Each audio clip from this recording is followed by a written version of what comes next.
Bonjour et bienvenue pour cette nouvelle vidéo de French Wargaming. Aujourd'hui, nous allons aborder un jeu de Mark Simonich, publié chez GMT Games. Oui, je sais, encore.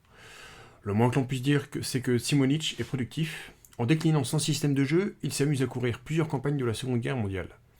À l'heure où je publie cette vidéo, on compte déjà les jeux suivants. France 40, North Africa 41, Stalingrad 42, Salerno 43, Ukraine 43, Normandie 44, Hollande 44 et Ardennes 44.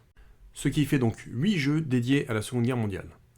Je commence mon approche de cet auteur avec Normandie 44, que je vais vous présenter aujourd'hui, mais soyez certains que je vais me laisser tenter par d'autres opus de cet auteur.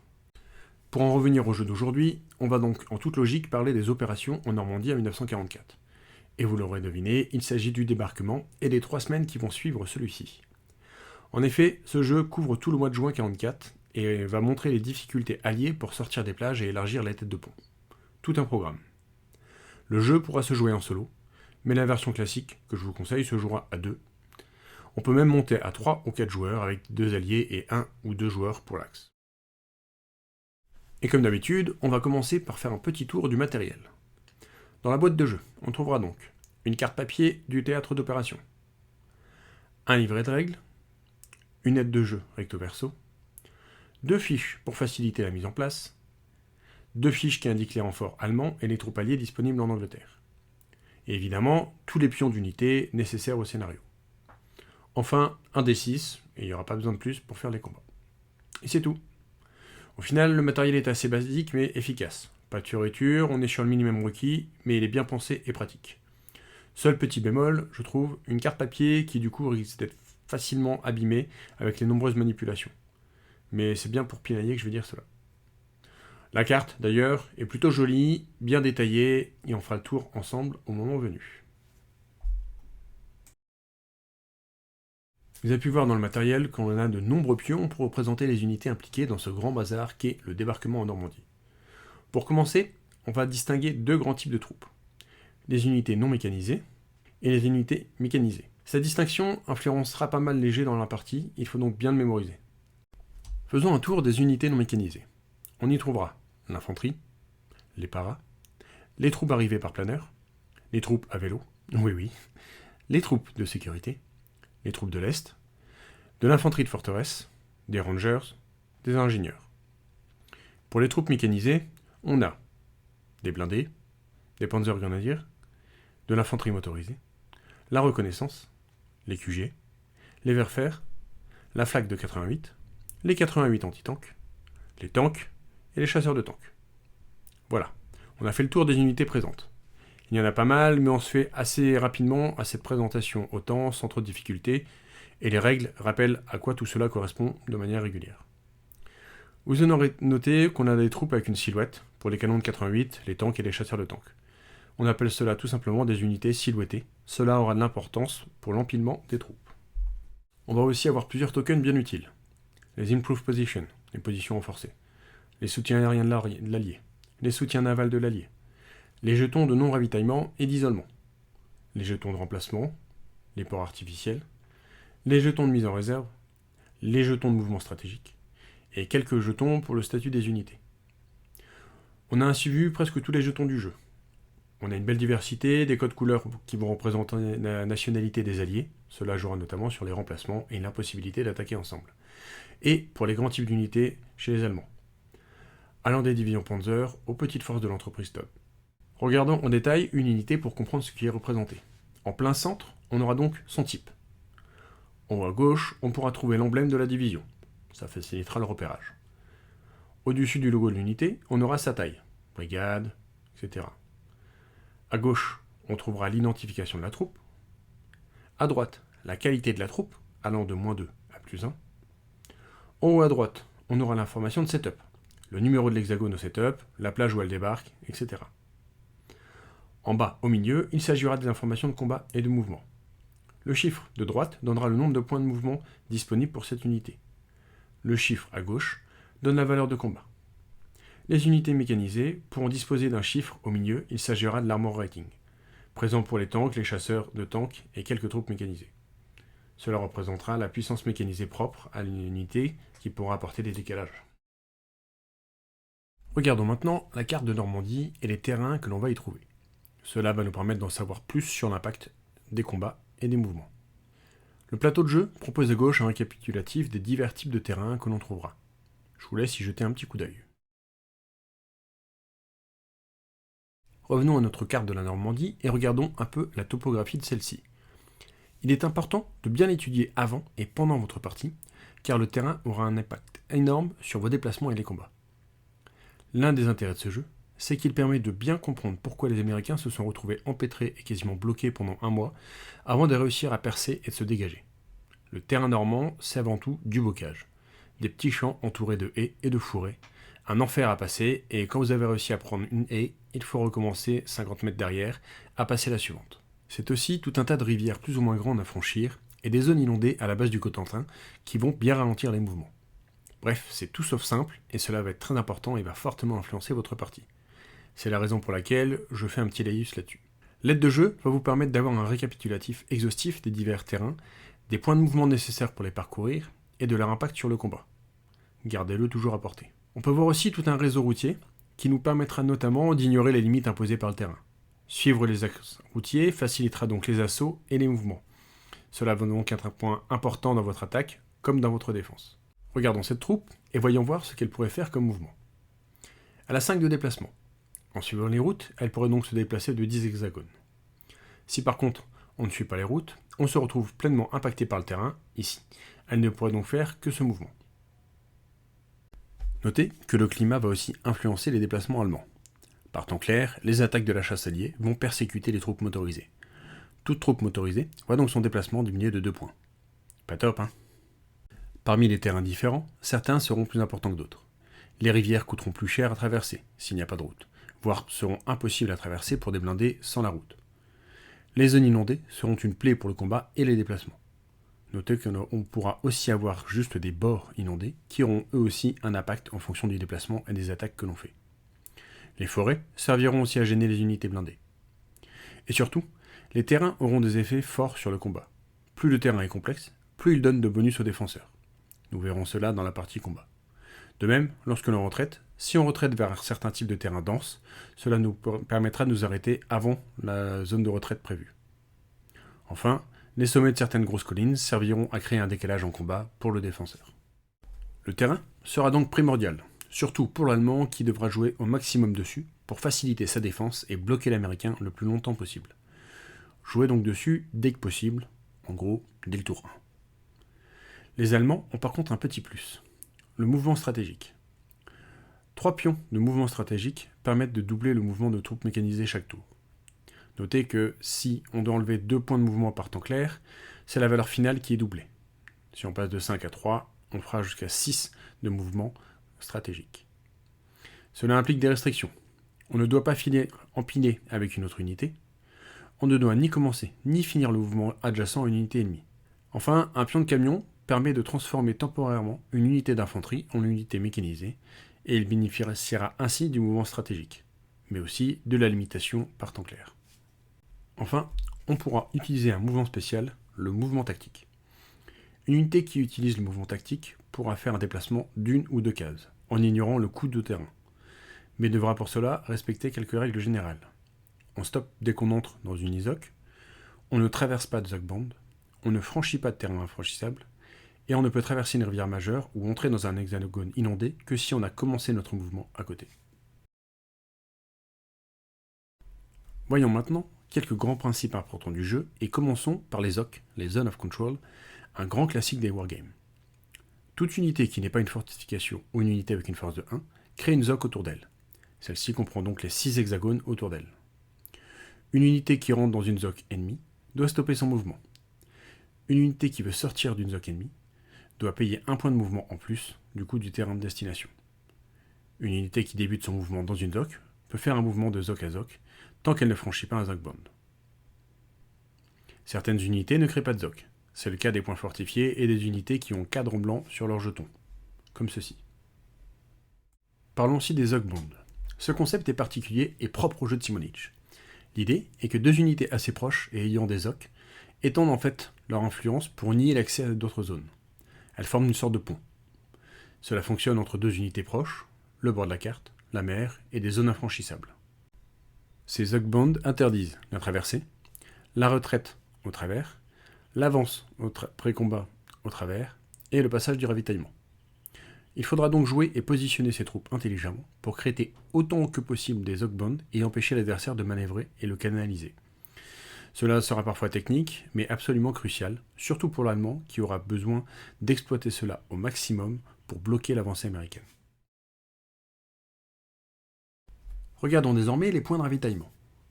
Nos points de ravitaillement seront indiqués par armée grâce à des tokens sur le tableau central appelé General Record Track. On déplace les pions de chaque armée sur les colonnes nécessaires afin d'indiquer la quantité de ravitaillement accumulé. Ce ravitaillement servira à avoir du soutien d'artillerie durant nos attaques ou nos défenses déterminées. Les Allemands gagnent du support en fonction de la météo. Les Alliés gagnent un point de support par armée. Il y en a une US et une du Commonwealth. Lorsque les ports artificiels sont terminés, les mulberries, on ajoute un deuxième point pour l'armée concernée. À chaque fois que vous utiliserez un point de support pour faire un soutien d'artillerie, il faudra déplacer le pion de l'armée concernée d'un cran vers la gauche. Enfin, notez que là aussi le temps va avoir une influence. Lors des tours d'orage, les Alliés ne reçoivent aucun support. En effet, ils ne peuvent pas débarquer leur matériel. Les points de supply concernent le soutien d'artillerie. Mais évidemment, les troupes sur le terrain, elles aussi, vont devoir être ravitaillées. On gère cela d'une manière différente. Lorsque l'on doit contrôler le ravitaillement, on va contrôler pour chaque unité l'accès à une source de ravitaillement. Pour les Allemands, il s'agira de n'importe quel bord de carte terrestre et de n'importe quel hexagone de Cherbourg. Pour les Alliés, n'importe quelle plage ouverte ou porte artificielle. Une plage ouverte l'est quand il y a dessus un ingénieur. Pour chaque unité, on va vérifier si elle arrive à tracer une ligne de ravitaillement jusqu'à une de ses sources. Une ligne de ravitaillement est une suite continue d'hexagones vers une source de ravitaillement. Cette ligne peut avoir jusqu'à 5 hexagones d'affilée jusqu'à une route, puis autant d'hexagones de route que l'on veut pour atteindre la source de ravitaillement. Cette ligne ne peut par contre pas traverser un hexagone de mer ou un hexagone infranchissable, traverser un hexagone occupé par l'ennemi, passer 2 zones ennemies consécutives, traverser une Zugband, et la portion de route ne peut pas traverser une ville qui a été contrôlée par l'ennemi. Si une unité n'arrive pas à tracer une ligne de ravitaillement, elle reçoit alors un marqueur Out of Supply. Ce jeton a les effets suivants. En cas d'attaque, ses points de combat sont divisés par 2. Elle ne peut pas non plus faire des déplacements autres que tactiques. Une unité est marquée isolée si elle ne peut tracer de ligne de ravitaillement même avec un nombre d'hexagones non routiers illimité. Une unité avec un marqueur Isolated, qui est au contact avec une unité adverse, devra faire en plus un jet d'attrition, c'est-à-dire jeter un D6, et l'unité perd un niveau sur un jet de 1 à 4. Notez que les modificateurs suivants s'appliquent. On prend en compte la qualité de la troupe, en positif ou en négatif, et on a plus 2 si une unité peut tracer une ligne de ravitaillement vers une ville sous contrôle de son camp, vers un point fortifié, pour les Allemands, vers un hexagone côtier, pour les Alliés, ou vers un QG allié. Passons maintenant au remplacement et au renfort. Il s'agit de 2 choses bien séparées. Le remplacement permettra de compléter des unités endommagées et de reformer des unités détruites. Les renforts sont eux des unités constituées qui arrivent dans le théâtre d'opération par la suite. Les remplacements sont indiqués sur la table de la météo. Pour chaque camp, quand la météo est tirée, on sait ce que l'on reçoit comme remplacement.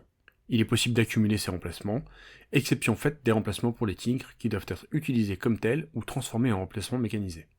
On peut utiliser un point de remplacement pour renforcer une unité endommagée du même type si celle-ci est approvisionnée, qu'elle n'est pas en déroute ou désorganisée. Une unité allemande dont le point d'approvisionnement est uniquement Cherbourg ne peut pas être renforcée. On peut aussi utiliser ces points de remplacement pour reformer une unité détruite. Les Alliés peuvent ramener cette unité sur la carte In Britain. Sinon, le remplacement doit se faire dans un hexagone approvisionné, pour une unité ravitaillée, en dehors de toute zoc ennemie, à un maximum de 5 hexagones d'une unité de la même division.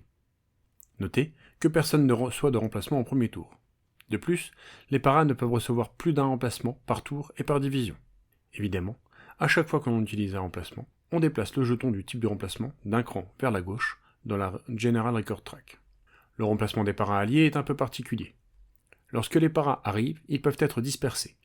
Le pion de remplacement de paras est utilisé pour montrer ces dispersions et peut être utilisé ensuite pour montrer que les unités se regroupent au fur et à mesure. Mais on ne peut pas utiliser de remplacement d'infanterie pour alimenter les unités de paras. Une fois qu'on a traité les remplacements, il est temps de regarder les renforts. Les renforts arrivent, eux, durant la phase de mouvement. Pour les Allemands, c'est assez simple. La feuille de renfort allemand indique clairement quelle unité arrive et à quel tour. Les unités ont un code couleur en haut à droite. Ce code couleur indique dans quelle zone les renforts vont arriver. Vous retrouverez le même code couleur sur la carte pour les points d'arrivée. Vous avez la possibilité aussi de décaler l'arrivée des renforts, ce qui permettra de décaler d'un code couleur la zone d'arrivée par tour de décalage. Cela peut être utile si des renforts sont plus utiles sur une autre zone que celle d'arrivée. Pour les renforts alliés, la procédure est différente. Partant orageux, aucun renfort n'arrive. Mais partant clair ou couvert, les Américains et le Commonwealth reçoivent chacun 6 points de renfort. Ces points ne peuvent être accumulés et doivent être utilisés immédiatement. Ces points sont ensuite utilisés en achetant des troupes sur la carte In Britain. Faites vos courses pour chacune de vos deux armées et placez les troupes achetées pour qu'elles débarquent sur une de vos plages ouvertes. Une plage est déclarée ouverte quand une unité alliée d'ingénieurs occupe un de ces hexagones. Un maximum de 4 points de renfort peut être déployé par plage et par tour. Les renforts peuvent ensuite effectuer un mouvement tactique, la première case de mouvement étant le fait de débarquer. Mettez ensuite un marqueur regroupe afin de montrer que les attaques sont divisées par 2 le temps de leur tour de débarquement. On a vu comment faire venir les renforts, il est donc nécessaire aussi de savoir quelles sont les règles d'empilement. Ce n'est pas trop compliqué. On peut avoir jusqu'à 4 points par pile et un pion de silhouette gratuit. Une unité dont la valeur de combat est de 3 ou plus compte pour 2 points. Une unité dont la valeur de combat est strictement inférieure à 3 compte pour 1. Certaines unités comptent pour 0 points. Les points fortifiés, les QG, les vers-fer, les ingénieurs. Voici quelques exemples de stacks autorisés. Ici, une grosse troupe et 2 petites, avec un tank et un QG. Dans ce second exemple, 2 grosses troupes, un tank et un ingénieur. Enfin, un troisième exemple avec uniquement des blindés. 2 comptent pour les 4 points, et le troisième est le pion de silhouette gratuite. Si un joueur se retrouve à un moment en dépassement de ces 4 points, il doit détruire autant d'unités que nécessaire pour revenir aux 4 points et à l'unité de silhouette gratuite. Les unités qui ne comptent pas dans l'empilement, comme les ingénieurs, les QG et par exemple, sont limitées à une seule de chaque type par pile. On ne peut pas mettre 2 QG ensemble par exemple. Bon, et si on regardait désormais comment se mettre proprement sur la tronche. Le combat est assez classique. On va comparer la force de l'attaquant, la défense du défenseur, et regarder le rapport entre ces deux valeurs pour voir sur une table de combat les résultats du D6 qu'on va jeter. On applique évidemment les différents décalages que l'on pourra avoir.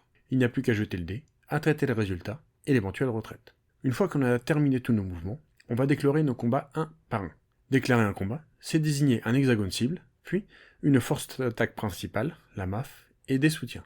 La force d'attaque utilisera le maximum de son attaque, alors que les soutiens utiliseront uniquement la moitié de leur force arrondie au supérieur. Les unités d'une pile pouvant attaquer différents hexagones, il faut bien spécifier quelle unité prend part à l'attaque. On va compter les points d'attaque de notre MAF et des unités qui se joignent au combat.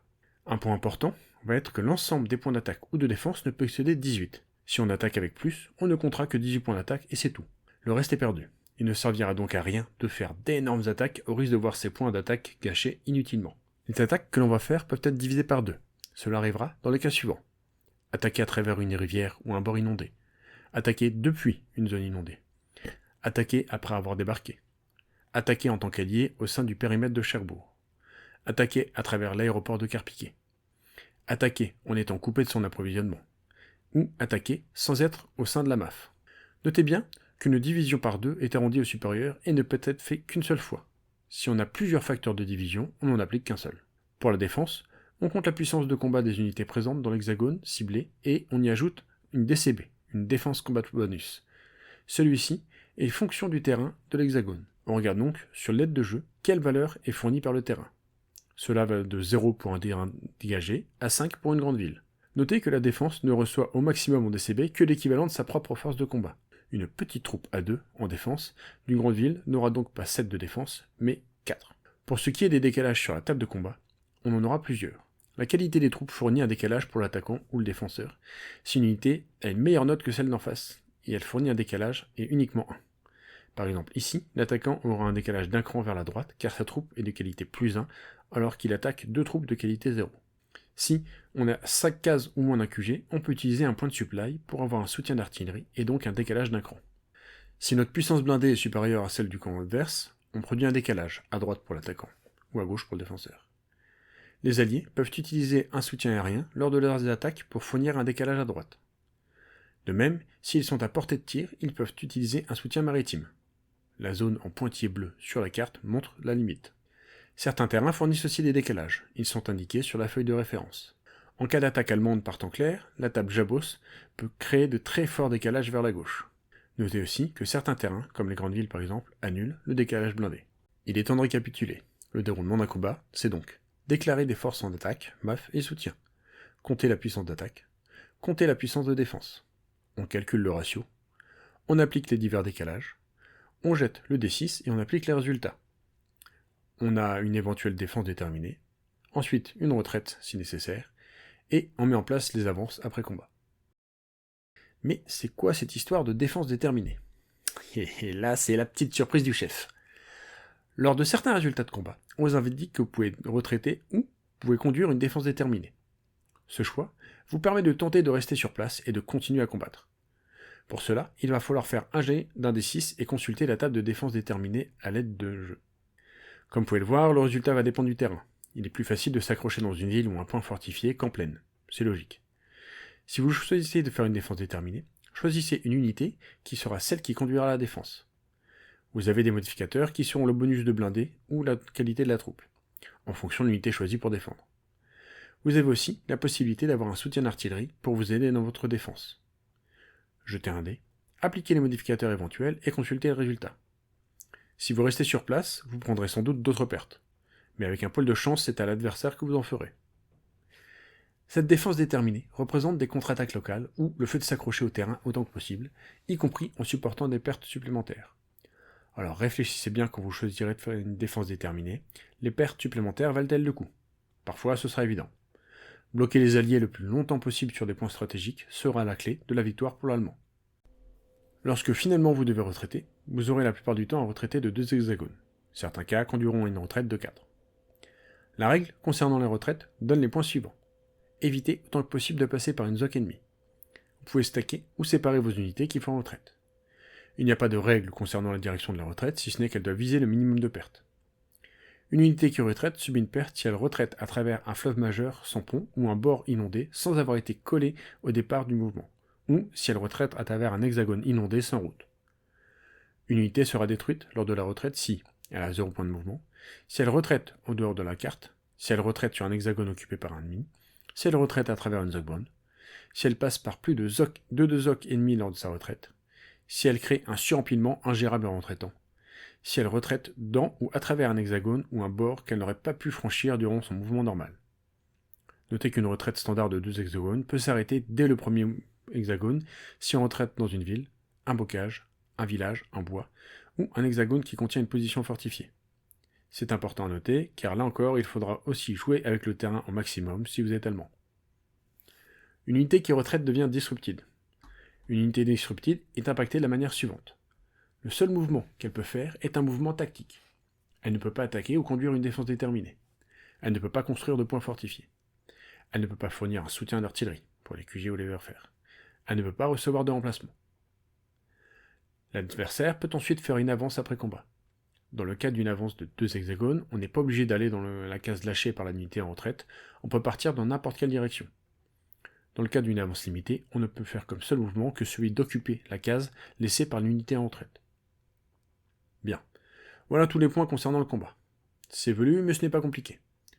On va prendre un exemple concret pour illustrer cela. Regardons notre exemple. Avec les Américains, j'attaque ces 2 unités allemandes. Ma MAF est à droite, elle contient 2 troupes et un tank. Je soutiens avec une autre unité en haut. On fait le compte et je dépasse les 18 points. J'attends donc avec le maximum 18 points d'attaque. Les Allemands ont 2 unités en défense pour un total de 4 de défense. On rajoute 3 points de DCB fournis par le terrain, et 2 points donnés par la position fortifiée.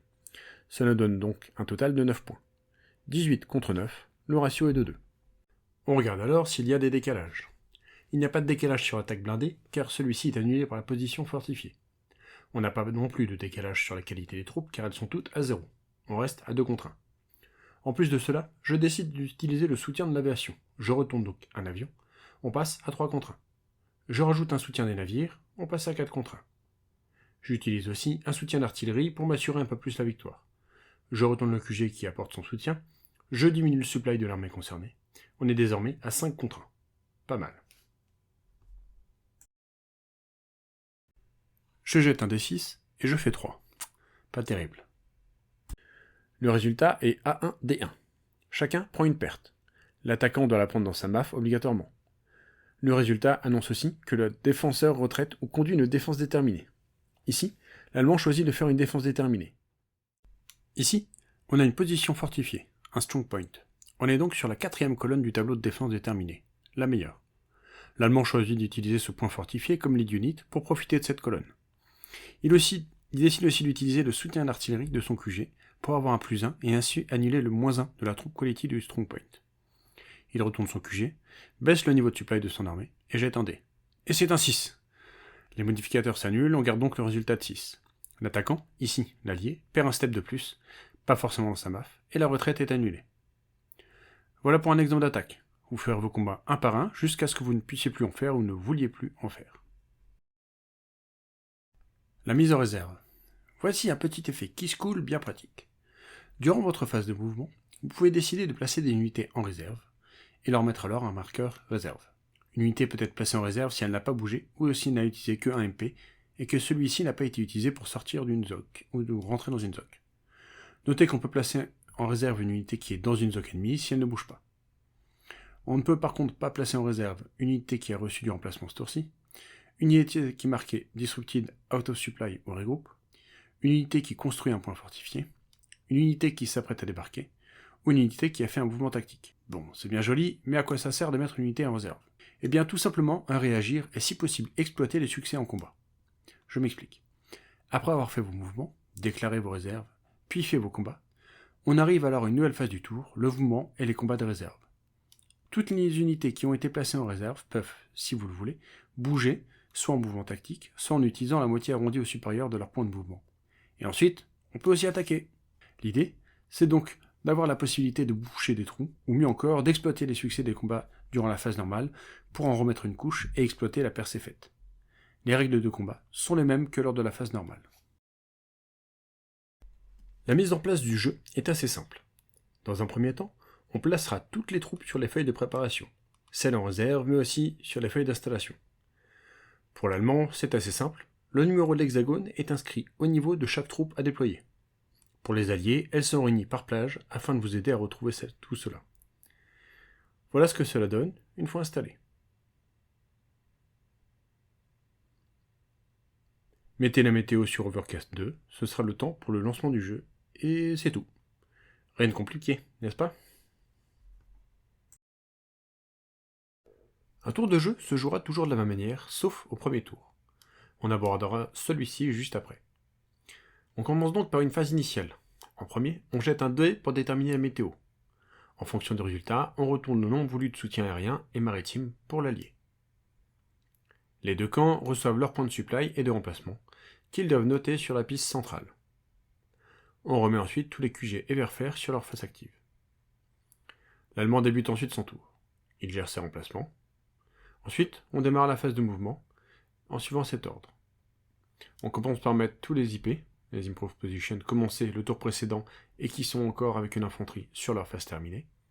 L'Allemand peut ensuite commencer à construire de nouveaux IP. Les renforts allemands arrivent. L'Allemand peut déplacer tout ou partie de ses unités, et il peut aussi en placer en réserve. Une fois tous les mouvements terminés, l'Allemand fait sa phase de combat. On a ensuite une phase de mouvement de réserve et une phase de combat de réserve. Enfin, c'est une phase de nettoyage. On enlève tous les jeux de remplacement, disruption des unités allemandes. On enlève aussi les pions de réserve des unités au contact avec l'ennemi. On fait ensuite la dernière phase, celle du ravitaillement. On commence par vérifier le supply de toutes les unités allemandes et on marque en out of supply les unités concernées. On met le marqueur isolated sur les unités totalement isolées. On lance les jets d'attrition pour les unités isolées en appliquant les éventuels modificateurs. Tout échec fait perdre un niveau. Ensuite, on supprime les improved positions allemandes si celles-ci n'ont plus de troupes dessus. Et voilà. Le tour allié ressemble fortement à celui de l'allemand, avec quelques petites subtilités que vous trouverez dans le livre de règles. Le premier tour de jeu correspond à celui des débarquements. Il a donc quelques règles particulières. En effet, la première action qui se déroule lors du débarquement, c'est le largage de 3 divisions de para. Pour représenter les problèmes des troupes aéroportées à cette époque, on va devoir pour chaque unité de ces divisions aéroportées, jeter un dé sur une table dédiée, l'Airborne Scatter Table. Chaque division a sa colonne. Cela va représenter les pertes et la désorganisation dues au largage. On pourra prendre des pertes, jusqu'à 2 niveaux, et les pertes subies sont converties en remplacements aéroportés qui pourraient arriver à partir du tour 2. Les unités seront souvent scattered, c'est-à-dire dispersées. Une unité avec ce marqueur ne peut ni bouger ni attaquer, ne peut pas recevoir de remplacement, ne peut construire de fortifications et ne peut former un Zugband. Ce tirage induira donc des pertes éventuelles et beaucoup de dispersion sur les troupes aéroportées. Mais l'effet se réduira rapidement. Il faudra à l'Allemand tenter de profiter de la situation rapidement s'il veut sortir des unités aéroportées de la partie. On a ensuite le débarquement en lui-même. Pour ce premier tour de débarquement, on n'utilise pas la table de combat habituelle, mais une table spéciale pour le débarquement. Pour chaque hexagone de plage, on va jeter un des 6 sur la table Invasion CRT présente sur la fiche d'aide. Omaha et Oita ont leur propre colonne. Les autres plages utilisent la colonne commune. Notez qu'il s'agit bien d'un jet pour chaque hexagone de plage. Des plages comme Omaha, Gold, Juno ont 2 hexagones. On jette donc un pour chaque hexagone de plage et on traite les pertes dans les unités qui devaient débarquer sur ces plages. Notez que toutes les pertes indiquées sur cette table doivent être enlevées des infanteries. Les tanks auront un autre jet à faire. Ils doivent en effet jeter un dé sur la table DD Tank Table avec une chance sur 2 de perdre un niveau. Les points fortifiés n'ont qu'une seule face, donc dès qu'ils perdent un niveau, ils sont détruits. Enfin, Omaha peut se transformer en carnage si on a 1 au premier jet de dés. Si c'est le cas, prenez une perte et relancez de nouveau sur la table. Si c'est le cas 2 fois d'affilée, l'assaut est un échec et les troupes en débarquement retournent dans la case d'attente du débarquement. La table de débarquement indique aussi de combien d'hexagones vous pouvez avancer après le combat. Faisons un tour de débarquement d'exemple. On démarre donc avec les parachutistes et pour commencer, la 82e division aéroportée. Pour chacune des unités, on va jeter un dé et regarder sur la table Airborne Scatter Table ce qu'il se passe. On commence par le 507e, et c'est un 2. L'unité prend 2 pertes et devient scattered. On ajoute un remplacement de para avec le jeton dédié. On poursuit avec le 505e, 4. Elle perd un niveau et devient scattered. Même chose, on monte d'un niveau de remplacement. Et enfin, le 508e, encore un 4. Même résultat, elle perd un step et devient scattered. On monte encore un niveau de remplacement.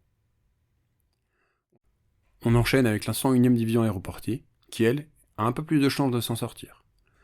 Commençons par le 502e régiment. 5, tout va bien. Puis le 506e, 1. Là, c'est moins bien, il perd 2 niveaux et devient scattered. On monte le jeton de remplacement para d'un niveau. Enfin, le 501e, 5, tout va bien. Passons maintenant aux paras anglais. Les paras anglais ont eux atterri sur la rive droite de l'Orne et vont devoir tenir le passage. Commençons par l'unité du haut, 1. Elle est S1, donc une face en moins, elle devient scattered et on ajoutera un niveau au remplacement des paras anglais. La suivante, 3. Elle est juste dispersée. Et la dernière, 3 aussi, dispersée donc. On a donc un seul niveau de renfort para à mettre pour les Anglais. Maintenant que l'on a terminé avec les paras, il est temps de passer au débarquement en lui-même. Commençons par Utah. Je jette un des 6 pour voir ce qu'il y a comme perte. Je fais un 6. Seul le défenseur prend une perte. Donc on enlève ici, et on fait débarquer nos troupes. Je fais débarquer, et je ferai la deuxième avance après. Je vais d'abord voir si le tank prend une perte. 3. Le tank perd un niveau. Et j'ai droit à une deuxième avance. Je vais mettre ceux-là ici, et lui ici. Les rangers vont maintenant tenter de débarquer sur la pointe du Hoc. Je jette un dé, 6. Tout va bien. D1 et 2 d'avance. Donc je débarque, ça fait 1, je fais un deuxième mouvement, et c'est mon avance. Petite subtilité concernant les rangers, le 5e ranger peut lui être rerouté vers Omaha. Je jette un dé, 6, c'est bon. Il débarque bien.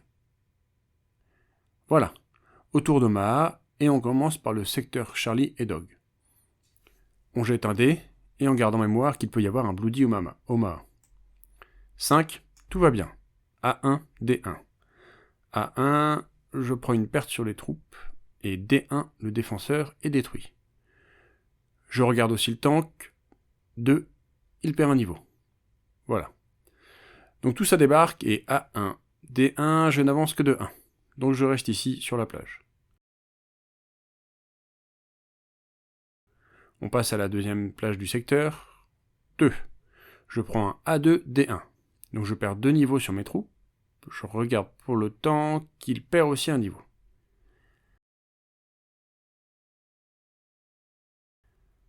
On a détruit les casemates, on avance. On a évité un Bloody Uma, mais on a quand même des pertes assez conséquentes. On entame maintenant le secteur anglais et gold. Là, on passe sur la colonne All Over. On jette pour le premier secteur, Gig 5, A1, D1, avec une avance de 2. J'enlève l'allemand, je prends une perte sur la troupe.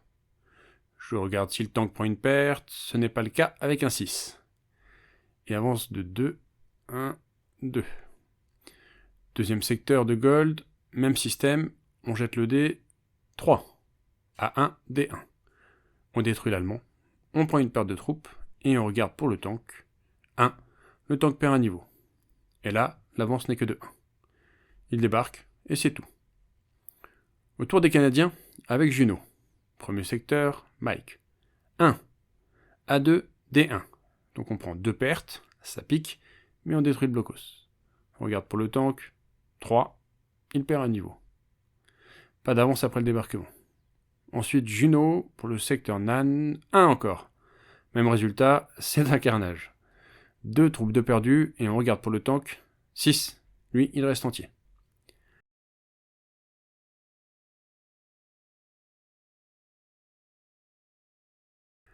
Enfin, dernier secteur sur la plage de Sword. 2 échanges. Donc on prend une perte, on regarde pour le tank, qui prend lui aussi une perte. Et voilà. C'est la fin du tour spécial du débarquement. On a traité nos unités de para, et ensuite, plage par plage, on a effectué nos jets pour chaque plage de débarquement. Un dé par secteur, en regardant la table Invasion Table, et en regardant le résultat. Vous pouvez voir que cela a été un peu sanglant à certains endroits. Globalement, à part un gros coup de pas de chance sur Omaha, ça amène des avancées et la création de têtes de pont. Et c'est ensuite là que la partie va réellement commencer, avec un premier tour pour l'Allemand, puis un premier tour pour l'Allié. Dans le scénario de la Grande Campagne, la victoire arrive pour l'Allié s'il contrôle les 4 hexagones de camp, si toutes les plages sont ouvertes, et s'il a eu au moins 3 unités ravitaillées sur un bord de carte allemand. A l'inverse, la victoire automatique arrive pour l'Allemand si celui-ci a fermé au moins 3 plages au port artificiel, s'il a détruit au moins 7 unités américaines qui sont réduites à leur phase de cadre ou qui sont détruites, et 5 pour le Commonwealth. Au final, c'est assez simple, non ? Si on n'est pas dans le cadre d'une victoire automatique, alors on se référera au calcul des points de victoire propres au scénario. Avant de conclure, quelques réflexions générales. Première réflexion, je vous conseille de faire juste quelques tours pour bien comprendre les règles. En effet, se planter, ou bien ne pas appréhender les règles correctement, peut coûter très cher dès le début. Sur ma partie par exemple, j'ai fait à peu près n'importe quoi avec les Allemands durant 2 tours, ma partie est devenue ingagnable. Si j'avais eu quelques tours avant, j'aurais bien saisi les impacts, les déplacements, l'importance du terrain et surtout des Hugbound. Donc je ne peux que vous conseiller de faire une première mini-partie de test. Comme je l'ai dit plusieurs fois, jouer allemand va nécessiter de jouer intelligemment avec le terrain, car vous allez rapidement être en sous-nombre. Il faudra donc intelligemment utiliser le terrain, les rivières, les îles inondées, pour réduire l'influence du nombre et tenter de ralentir les troupes alliées, qui vont être de plus en plus nombreuses. Par exemple, les bocages stoppent la retraite, ce qui permet à l'allemand de ne faire que des retraites d'un hexagone, au lieu de 2, sur une vaste majorité de la carte. Extrêmement important pour une défense élastique qui va user l'allié. Autre point sur lequel je veux revenir, le combat. Si vous avez bien regardé la table de résultats de combat, vous verrez que les pertes de l'adversaire ne sont pas aussi courantes que cela, et que vous prendrez aussi souvent des pertes. Aussi, il vous faudra maximiser vos chances, monter vers des rapports de 4 contre 1 ou 5 contre 1, en utilisant les décalages que vous pourrez. L'Américain pourra utiliser ses blindés, son artillerie, son aviation par beau temps, et à proximité des côtes, ses bateaux. L'Allemand sera une nouvelle fois plus limité et ne profitera quasiment que de son artillerie en attaque. Il faudra donc utiliser vos troupes de bonne qualité, ainsi que le terrain, pour parfois réussir à créer un décalage chez l'allié, grâce aux fleuves et au sommet. Mais tout cela sera sur la défensive avant tout. À part contre-attaque locale avantageuse, les attaques allemandes ne monteront en général pas bien haut dans les rapports de force. Ce sera donc risqué de multiplier les contre-attaques. À vous de choisir. Surtout que par beau temps, vous pouvez aussi vous manger jusqu'à 3 décalages vers la gauche si les avions alliés interviennent. Et dans ce cas, autant directement laisser passer les alliés et leur filer un plan pour aller à Berlin. Au niveau aide de jeu, on pourra trouver sur Board Game Geek un récap des principales règles et des tours en 3 pages. Plutôt efficace. Je vous le mettrai en lien de cette vidéo. Pour les anglophobes, les règles sont aussi disponibles en français chez Ludistratège. Cette vidéo touche à sa fin. On va passer à l'habituelle conclusion. La série des jeux de Simonitch me faisait de l'œil, notamment depuis que j'ai vu tourner son Stalingrad 42. Et un an après m'avoir acheté Normandie 44, je dois dire que j'en suis très satisfait. La première marche est un peu haute, moins que pour Empire of the Sun par exemple, mais il ne faut pas négliger la difficulté. Celle-ci n'est pas insurmontable, mais nécessite si possible une petite partie rapide de test pour se familiariser avec les concepts du jeu. Notamment pour une raison cruciale, l'allemand doit réagir vite et bien, et faire n'importe quoi comme je l'ai fait sur ma partie par exemple, c'est jouer en sachant qu'on va perdre au vu du peu de troupes allemandes disponibles, et en perdre bêtement c'est faciliter le boulot de joueur allié. Vraiment, je suis très satisfait du jeu. Certains concepts comme l'utilisation des divisions pour la MAF me sont restés obscurs un petit moment, mais à force de jouer, c'est rapidement devenu quelque chose d'acquis. Et l'un des intérêts des jeux de Simonitch, c'est qu'une fois qu'on en a appris un, les autres s'apprennent beaucoup plus facilement. Même si chacun a ses petites règles spécifiques permettant de restituer les difficultés du théâtre opérationnel plus fidèlement. Niveau longueur, n'espérez pas jouer une partie en une soirée. Il y a 22 tours de jeu. Les tours allemands sont en général plus rapides, du fait d'un plus faible nombre d'unités et de moins d'attaques, mais en moyenne comptez entre 45 et 60 minutes par tour. On est donc sur un jeu qui se joue sur 2 jours environ. Cela implique donc évidemment une difficulté en plus, pouvoir laisser le plateau de jeu ou réussir à se libérer un week-end complet. C'est là que le portage sur Vassal trouve tout son intérêt. Cela va vous permettre de multiplier les petites séances de jeu et d'avancer régulièrement avec votre partenaire de jeu. C'est donc une belle découverte. J'ai hâte d'y rejouer maintenant que je maîtrise mieux les règles et que j'ai pu me familiariser avec les difficultés. J'ai surtout hâte de tester d'autres jeux de la série. Pour finir, notez qu'à l'heure où je publie cette vidéo, un nouveau tirage en P500 est en cours chez GMT. Cela peut être pour vous l'occasion d'acquérir ce jeu à moindre prix. Je vous remercie d'avoir pris le temps de regarder cette vidéo, j'espère que cela vous a plu, que vous avez appris des choses et que je n'ai pas dit trop de conneries. Comme d'habitude, n'hésitez pas à partager la vidéo, mettre un petit bouton like ou vous abonner si ce n'est pas le cas. J'espère vous présenter rapidement un nouvel opus de cette série de Simonitch, et à bientôt pour une nouvelle vidéo de French Wargaming.